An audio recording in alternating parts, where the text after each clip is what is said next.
இது மகிமை நேரம்.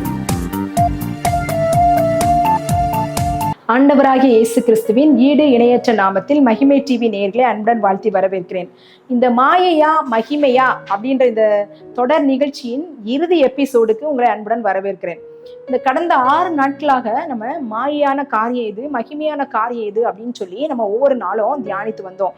இந்த நாள்ல ஞானியாகிய சாலமோன் ராஜா சொல்றாரு, எல்லாவற்றையும் பார்த்த, எல்லாவற்றையும் அனுபவித்த அந்த சாலமோன் ஞானி சொல்றாரு, பிரசங்கி 12:13 காரியத்தின் கடைத்தொகையை கேட்போமாக, தேவனுக்கு பயந்து அவர் கற்பனைகளை கைக்கொள், எல்லா மனுஷர் மேலும் விழுந்த கடமை இதுதான். எல்லா மனுஷர் மேலும் விழுந்த கடமை எது அப்படின்னா, தேவனுக்கு பயந்து அவர் கற்பனைகளை கை கொள்ளணுமா. உடைய எல்லாவற்றையும் அனுபவித்த அந்த பிரசங்கி சொல்றாரு, தன்னுடைய வாழ்வின் இறுதியில அவர் அந்த ரகசியத்தை உடைக்கிறாரு. எல்லாவற்றை காட்டிலும் தேவனுக்கு பயந்து வாழ்வதுதான் என்னது, மனுஷன் மேல் விழுந்த கடமை. இப்போ தேவ பயமே நித்திய மகிமை அப்படின்னு சொல்லிதான் இந்த நாள்ல நம்ம தியானிக்க போகிறோம். தேவ பயமே நித்திய மகிமை. அன்பானவர்களே, இன்றைக்கு நம்ம என்ன செய்யறோம் அப்படின்னா, மனிதர்களாகிய நாம் எல்லா காரியங்களையும், இந்த உலகத்துல இருக்கிற எல்லா காரியங்களையும் அனுபவிக்கணும் அப்படின்னு சொல்லி ஓடுகிறவர்களாய் காணப்படுகிறார். ஆனா தேவனை மறந்து வாழுகிற வாழ்க்கை, தேவனுக்கு பயம் இல்லாத வாழ்க்கை, தேவனுக்கு பயப்படுகிற வாழ்க்கை அல்லாமல் தேவனை ஓரம் கட்டி வைத்துவிட்டு வாழுகிற வாழ்க்கை வாழ்ந்து கொண்டிருக்கிறோம். இப்படி வாழ்ந்தோம் அப்படின்னா இந்த உலகத்துல நம்ம எவ்வளவுதான் சாதிச்சோம் அப்படின்னாலும் அது மாயையாய் காணப்படுகிறது. தேவ பயத்தோடு நம்ம வாழுகிற எளிய வாழ்க்கை தான் நம்மளை நித்திய மகிமைக்கு நேராக கொண்டு செல்லுகிறதாய் காணப்படுகிறது. ஞானியாகிய சாலமோன் இந்த வாழ்வின் ரகசியத்தை இறுதியில சொல்றான், தேவனுக்கு பயந்து வாழணும், இதுதான் எல்லா மனுஷர் மேலும் விழுந்த கடமை. அநேக காரியங்களை குறித்து, சூரியனுக்கு கீழே நடந்த காரியங்கள், என்னென்ன காரியங்கள்லாம் இருக்கு அப்படின்னு சொல்லி இந்த பிரசங்கி புத்தகத்துல சொல்லப்பட்டிருக்கிறது. இந்த பிரசங்கி புத்தகத்தை நம்ம கண்டிப்பாக நம்ம என்ன செய்யணும், அதை வாசித்து தியானிக்கணும். ஏன்னா இந்த உலக வாழ்க்கை எப்படி காணப்படுகிறது, நம்ம எப்படி ஆண்டவரோடு வாழணும் அப்படின்றது, இந்த உலகத்துல என்ன எல்லாமே மாயை அப்படின்னு சொல்லி அந்த காரியங்களே தெளிவாக சொல்லப்பட்டிருக்கிறது. அதனால இந்த பிரசங்கி புத்தகத்தை நம்ம வாசிக்க கடமைப்பட்டவர்களா இருக்கிறோம். இந்த நாள்ல நம்ம 2 நபர்களை குறித்து நம்ம தியானிக்க போகிறோம். அவங்க எப்படி தேவ பயம் உள்ளவர்களா இருந்தாங்களா இல்லையா, அவங்களுக்கு என்ன நடந்துச்சு அப்படின்னு சொல்லி நம்ம தியானிக்க போகிறோம். தராசிலே குறைவுபட்ட பெல்ஷாத்சார் ராஜா தராசிலே வைக்கப்பட்டு குறைவுபட்டவராய் காணப்படுகிறார். என்ன சம்பவம் இங்க நடந்துச்சு அப்படின்னு நம்ம பார்த்தோம் அப்படின்னா, தேவன் அவருக்கு ஒரு ராஜ்ய பாரத்தை கொடுக்கிறாரு. அவர் மிகச்சிறந்த ராஜாவாக காணப்படுகிறார். அவர் தான் இந்த பாபிலோனின் கடைசி ராஜாவாக காணப்படுகிறார். அவர் ஒரு பெரிய விருந்து நடத்துறாரு. பெரிய விருந்து நடத்தி அவர் என்ன செய்யறாரு, சந்தோஷமா இருக்கிறார். அவர் என்ன செஞ்சார் அப்படின்னா, கர்த்தருடைய ஆலயத்துள்ள பரிசுத்த பாத்திரங்களில மதுவை குடிச்சார் அப்படின்னு சொல்லி அந்த வசனம் சொல்லப்பட்டிருக்கிறது. அப்போ தேவனை அலட்சியப்படுத்தினாரு. தேவனுக்கு பயப்படுகிற பயம் அற்றவராக காணப்பட்டதுனால அவர் அந்த பெருமையின் உச்சத்துல, அவர் பரிசுத்த ஆலயத்தில் உள்ள பாத்திரத்துல மதுவை குடிக்கிறார் அந்த பெரிய விருந்துல. அப்படிப்பட்ட பெரிய பெரிய ஒரு பெருமை உள்ளவராகவும், ஆண்டவரை அவமதிக்கிறவராகவும், தேவ பயமற்றவராகவும் காணப்பட்டதுனால அந்த ஒரு விரல் தோன்றி என்ன எழுதிச்சு அப்படின்னா, மேனே மேனே தெக்கேல் உபார்சின் அப்படின்னு எழுதிச்சான். அதுல என்ன அதனுடைய அர்த்தம் என்ன அப்படின்னா, நீ தராசிலே நிறுத்தப்பட்டு குறைவுள்ளவனாக காணப்பட்டாய் அப்படின்னு சொன்னான். தேவ பயம் அவன்கிட்ட இல்லாததுனால அவன் சம்பாதித்த அத்தனையும் அவள் இழந்து போனான். அவன் அந்த ராத்திரியிலே என்ன செய்தான், கொலை செய்யப்பட்டான் அப்படின்னு சொல்லி பார்க்கிறோம். ஒருவேளை இந்த உலக சம்பத்து, உலக ஆஸ்திகள் நம்மை காக்கும், அதனால நான் நிறைய சொத்து சம்பாதிச்சிருக்கேன், நிறைய பணம் வைத்திருக்கேன், நிறைய அதிகாரத்தை வச்சிருக்கேன், நிறைய ஆட்களை நான் சேர்த்து வச்சிருக்கேன் அப்படின்னு ஒருவேளை நம்ம நினைத்து நம்மை பெருமை பாராட்டி தேவ பயமற்ற வாழ்க்கை வாழ்வோமானால் இந்த ராஜாவை போல அழிக்கப்படுவோம் அப்படின்றதுதான். தராசிலே வைக்கப்பட்டு ஆண்டவர் நம்முடைய காரியங்களை நிறுத்து பார்க்கும்போது குறைவுள்ளவர்களாய் நம்ம காணப்பட்டோம் அப்படின்னா, நாம் அவருடைய பயம் அற்றவர்களாய் நம்ம காணப்படும் போது நாம் அழிக்கப்படுவோம், மாயையாய் அது நமக்கு முடியும் அப்படின்றதுதான் இந்த ராஜாவின் சம்பவத்திலிருந்து நமக்கு ஒரு எச்சரிப்பின் செய்தி கொடுக்கப்படுகிறது. மரண படுக்கையிலும் மரண தருவாயிலும் ஜெயம் கொண்ட ஒரு ஆளை குறித்து நம்ம பார்த்தோம் அப்படின்னா அது அப்போஸ்தலனாகிய பவுல். மரண தருவாயிலும் அவன் வெற்றி பெற்றவனாய் ஜெய கம்பீரம் உள்ளவனாய் சொல்லலாம். அவன் என்ன சொல்லலாம்? நல்ல போராட்டத்தை போராடினேன், ஓட்டத்தை முடித்தேன், விசுவாசத்தை காத்து கொண்டேன் அப்படின்னு சொன்னாரு. அவர் இந்த உலகத்துல நிறைய காரியங்களை அவர் சம்பாதிக்கலாம். ஆனா ஆண்டவருக்காக அநேக பாடுகளையும் ஆண்டவருக்குரிய காரியங்கள்ல தெய்வ பயம் உள்ளவராய் அவர் அநேக காரியங்களை செய்ததுனால கடைசி நாள்ல ஜெயம் உள்ளவரா சொல்றாரு. நான் நல்ல போராட்டத்தை போராடினேன், ஓட்டத்தை முடித்தேன் அப்படின்னு சொல்லாரு. கடைசி நொடியில கூட அவருடைய மரண தருவாயில கூட அவர் ஜெயமாய் அவர் என்ன செய்றார்? பறைசாற்றுகிறவராய் காணப்படுறாரு. இந்த பரிசுத்தமான பாத்திரத்துல மதுவை குடித்து தேவ பயம் இல்லாதவராய் காணப்பட்ட அந்த பெல்ஷாத்சார் ராஜா என்ன செய்றார்? அழிக்கப்படுகிறார். இங்க இந்த தன்னுடைய மரண தருவாயிலும் ஜெயத்தை பிரகடனப்படுத்தின இந்த அப்போஸ்தலனாகிய பவுலுடைய வாழ்க்கையில தேவ பயம் காணப்பட்டதுனால அவர் மகிமை உள்ளவராக காணப்பட்டார் அப்படின்னு நம்ம பார்க்கலாம்.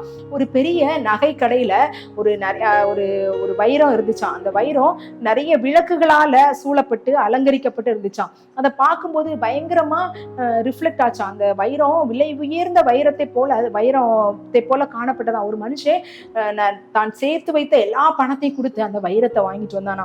வீட்டுல அவனுடைய சாதாரண லைட்டு கீழே வச்சு பார்க்கும்போது அது ஒரு போலி வைரம் அப்படின்னு அவன் கண்டு கொண்டானா. இதே போலதான் நம்முடைய வாழ்வுல நம்ம நிறைய காரியங்கள் எல்லாம் இந்த சூழ்நிலை உலக பிரகாரமான காரியங்கள் பளபளப்பாய் காணப்படுகிறதான காரியங்களை பார்க்கும்போது நம் எல்லாமே சிறந்ததாய் காணப்படுகிறது, நமக்கு எல்லாமே பெஸ்டா இருக்குது அப்படின்னு ஒருவேளை அந்த உலக ஓட்டத்துல இந்த உலக பிரகாரமான மாயை நம்பி போறதுனால இறுதியில ஆண்டவருடைய நியாய தீர்ப்பு நாள் வரும்போதுதான் எது மாயை இல்லை அப்படின்றத நாம் ஒருவேளை புகழியான வைரத்தை போல அந்த நாட்கள்ல காணப்பட்டோம் அப்படின்னா நாம் பரிதபிக்கப்பட்டவர்களாய் காணப்படுவோம். நம்ம இந்த நாள்ல சிந்திக்க அழைக்கப்படுகிறோம். நான் எப்படிப்பட்ட வாழ்க்கை வாழுகிறேன்? மாயையான வாழ்க்கைக்கு நேராக என்னுடைய வாழ்க்கை ஓடிக்கொண்டிருக்கிறதா, இல்ல மகிமைக்குரிய காரியங்களுக்கு நேராக வாழ்க்கை ஓடிக்கொண்டிருக்கிறதா? ஒரே ஒரு சிந்தனையோடு இந்த நாளுடைய செய்தியை நம்ம நிறைவு செய்யலாம். இந்த உலக பிரகாரமான வாழ்க்கையில தேவ பயம் அற்றவர்களாக நம்ம வாழுகிறோமா, இல்ல உலக வாழ்க்கையில தேவன் இல்லாத வாழ்க்கை வாழுகிறோமா? தேவன் இல்லாத வாழ்க்கையும் தேவ பயம் இல்லாத வாழ்க்கையும் நம்மை அழிவுக்கு நேராகவும் மாயைக்கு நேராகவும் கொண்டு சொல்லும். இதை மட்டும் நினைவுல கொள்ள நாம் அழைக்கப்படுகிறோம். மாயான காரியங்களை சிக்கி அழிந்து விடாதபடிக்கு மகிமைக்குரிய காரியங்களை வாழணும் அப்படின்னு ஆண்டவர் விரும்புகிறார். நம்ம கடந்த 6 நாட்களும் நம்ம பார்த்தோம், ஒவ்வொரு காரியங்களையும் நம்ம பார்த்தோம். சூரியனுக்கு கீழே உள்ளது எல்லாமே மாயை. நம்ம சிருஷ்டியை நாடுகிறவர்களாக, சிருஷ்டிகரை நாடாதவர்களாக இருந்தோம் அப்படின்னா அது மாயையாய் காணப்படும் அப்படின்னு நம்ம பார்த்தோம். எல்லாவற்றிற்கும் ஒரு காலம் உண்டு அப்படின்னு பார்த்தோம். தேவனுடைய நேரத்துக்கு நம்ம காத்திருக்காம எனக்குள்ள ஆசீர்வாதம் வேணும் அப்படின்னு அவசரப்பட்டு அந்த கதவை உடைத்து வெளியே போகிறவர்களாக நம்ம காணப்படுகிறோமா? ஆண்டவருடைய நேரத்துக்கு நம்ம ஒப்பு கொடுத்து அவருடைய நேரத்துக்கு காத்திருக்கிறவர்களாய் காணப்படுகிறோமா அப்படின்னு சிந்திக்க அழைக்கப்படுகிறோம். நம்ம தனிமையை வெல்லும் ஐக்கியத்தை குறித்து நம்ம தியானித்தோம். நம்ம தனிமை உள்ளவர்களாக நம்ம தனிமையாக நம்ம காணப்படுகிறோம்னா ஒருவேளை உலக சூழ்நிலை நிமித்தமாக ஒரு தனிமை காணப்படலாம். ஆனாலும் நீங்க ஆவிக்குரிய ஐக்கியத்துல உங்களை புதுப்பித்துக் கொள்ளும் போது எல்லாவற்றையும் நீங்க நேர்த்தியாய் செய்யவும் ஆசீர்வதிக்கப்படவும் அந்த ஐக்கியம் உங்களை உறுதிப்படுத்தும், உங்களை ஊக்குவிக்கும் அப்படின்றதுல எந்த விதமான சந்தேகங்கள். அடுத்ததாக தேவனுடைய ஆலயத்தில் உள்ள வழிபாடுல நம்ம எப்படி காணப்படுகிறோம்? எச்சரிக்கையான வழிபாடு, தேவ பக்தி உள்ள வழிபாடு செய்கிறோமா? தேவனுடைய ஆலயத்துல நம்ம நடையை காத்து கொள்கிறோமா? பயபக்தி இல்லாம சடங்காச்சாரமா நம்ம ஆராதிக்கிறோமா? இல்ல ஆண்டவருடைய பரிசுத்த சன்னிதானத்துல நடங்கி அவரை ஆராதிக்கிறவர்களாய் காணப்படுகிறோமா அப்படின்னு நம்ம சிந்திக்க அழைக்கப்படுகிறோம். அடுத்ததாக வீண் கோபமும் பொறுமையின் கனிவும் அப்படின்னு நம்ம தியானித்தோம். ஒரு நிமிட ஆத்திரத்துல நம்ம வார்த்தைகளை கொட்டி தீர்த்ததுனால எவ்வளவோ நஷ்டங்களையும் எவ்வளவோ இழப்புகளையும் நம்ம சந்திச்சிருக்கிறோம். இதெல்லாம் சாத்தான் நமக்கு கொண்டு வருகிற மாயாய் காணப்படுகிறது. சிலுவையின் நிழலில் இருக்கிறதான பொறுமையை நம்ம கடைபிடித்தோம்னா அது நமக்கு மகிமையான ஆசீர்வாதத்தை கொண்டு வரும் அப்படின்றத எந்த விதமான சந்தேகம் இல்லை. அடுத்ததாக இளமை காலத்துல சிருஷ்டிகரை நினைக்கணும், வாலிப பிராயத்துல ஆண்டவரை நினைக்கணும். இந்த ட்ரெண்ட் அப்படின்னு இந்த எல்லாரும் ட்ரெண்ட்ல தான் இருக்காங்க, அவங்கள மாதிரிதான் நானும் இருப்பேன் அப்படின்னு சொல்றது அல்ல. ஆண்டவருக்கு நேரான வாழ்க்கையை, ஆண்டவருக்கு நேராக நம்முடைய இருதயத்தை திருப்புகிறவர்களாக, வசனத்தின்படி வாழுகிறவர்களாக வாழணும் அப்படின்னு சொல்லி ஆண்டவர் விரும்புகிறாரு. மனிதனின் முழு கடமை என்ன அப்படின்னு இறுதியாக நம்ம தியானித்தோம். தேவ பயமே நித்திய மகிமை. ஆண்டவருக்கு பயப்படுகிற வாழ்க்கை வாழணும் அப்படின்னு சொல்லி நம்ம பார்த்தோம். இந்த உலக புகழும் ஆஸ்தியும் இந்த எப்படி இந்த போலி வைரம் ஜொலித்ததோ அதே மாதிரி தான் இருக்கும். ஆனா நித்தியமான மகிமை நமக்கு வேணும் அப்படின்னா தேவனுடைய பயம் உள்ளவர்களாய் வாழணும். நம்ம இந்த நாள்ல நம்ம சற்று நம்ம சிந்திக்க அழைக்கப்படுகிறோம். நம்ம எப்படி காணப்படுகிறோம்? இந்த ராஜாவை போல நம்ம பெருமை உள்ளவர்களாக, தேவ பயம் மற்றவர்களாக வாழுகிறோமா, இல்ல இந்த பவுலை போல தேவ பயம் உள்ளவர்களாக வாழுகிறோமா அப்படின்னு நம்ம சிந்திக்க அழைக்கப்படுகிறோம். மனுஷன் உலகம் முழுவதையும் ஆதாயப்படுத்தி கொண்டாலும் தன் ஜீவனை நஷ்டப்படுத்தினால் அவனுக்கு லாபம் என்ன அப்படின்னு அந்த வசனம் சொல்லப்படுகிறது. தவறான அந்த ஓட்டங்களை, மாயைக்கு நேராக ஓடுகிறதால இந்த ஓட்டங்களை, ஆண்டவரை அலட்சியப்படுத்துதான காரியங்களை அறிக்கை செய்யுங்க. உங்க முழு இருதயத்தோடு ஆண்டவரை தேடுகிறதற்கு உங்களை ஒப்பு கொடுங்க.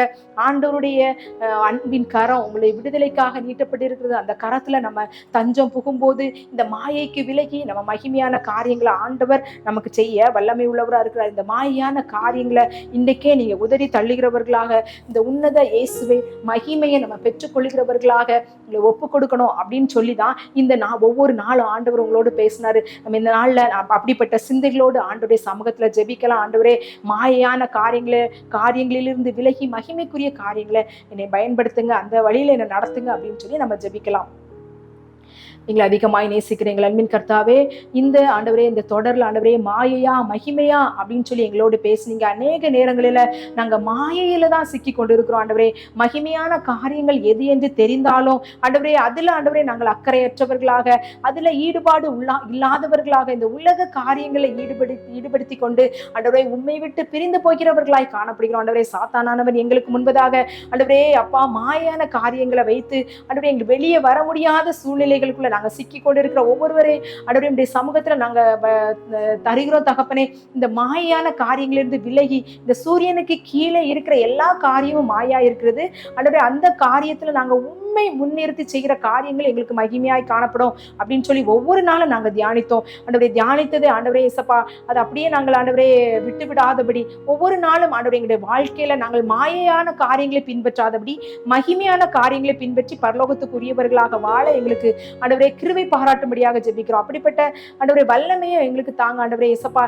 ஒருவனை நீர் இழுத்து கொள்ளாவிட்டால் ஒருவனும் உம்மிடத்தில் வரான் என்று உம்முடைய வசனம் சொல்கிறது. எங்களை ஒவ்வொரு நாளும் உம்முடைய அன்பின் கயிறுகளால இழுத்து கொள்ளும்படியாக ஜெபிக்கிறோம். உடைய பரிசுத்த ஆவியானவரின் ஆண்டவரே அனுக்கிரகத்தினால எங்களை இடைக்கட்டும்படியாக ஜெபிக்கிறேன். எங்களை பாதுகாத்துக் கொள்ளுங்க. உடைய இரத்தத்தின் வல்லமையினால எங்களை வேலை அடைத்து பாதுகாத்து மகிமையான வழியில எங்களை நடத்துங்க.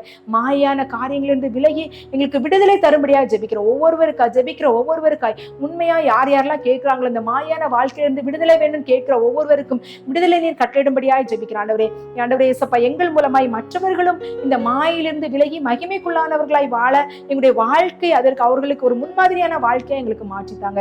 ஆண்டவரே, நீர் எங்கள் மூலமாக மகிமைப்படுங்க. துதி கன மகிமை உமக்கு மாத்திரம் செலுத்துகிறேன். நீர் பெருக நாங்கள் சிறுக. இயேசுவின் மூலம் ஜெபம் கேளு நல்ல பிதாவே, ஆமேன். தேவன் மகிமையான காரியங்களுக்கு நேராக ஒவ்வொரு நாளும் நம்முடைய வாழ்க்கை ஓட்டத்தை ஓட கிருபை பாராட்டுவாராக. ஆமேன்.